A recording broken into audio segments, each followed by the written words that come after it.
I think I'm finally ready to tell about my birth story. And even though I know there's so many of those on the internet, I still want to tell mine because I loved listening to these positive birth stories.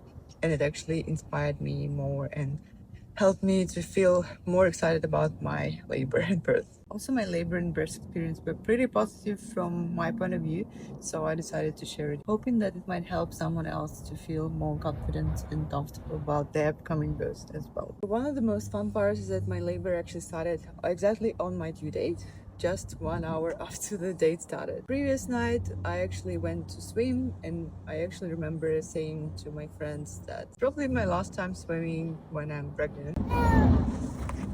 I didn't really have many signs of labor before that, just a bit of a cramps. The only thing I had is my belly actually going pretty much down. Another fun part about my labor is that we actually were supposed to have the carpet steam cleaning just the day before I gave birth, and the guy actually couldn't make it, and we moved it to the next morning. But then my contractions started just around 1 a.m. So when I realized it was actually the labor coming, I texted that carpet cleaning guy that, okay, I'm actually in labor, so we're canceling the carpet steam cleaning, and we'll get to the end of the story later, so stay tuned.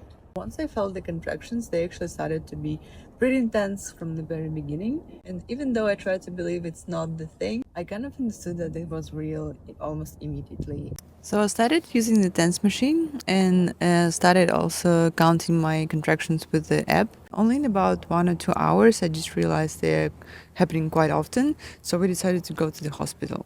And it was the first time we went to the hospital. One of my fears was actually that we would go to the hospital and they would tell me that I'm only 1 centimeter dilated.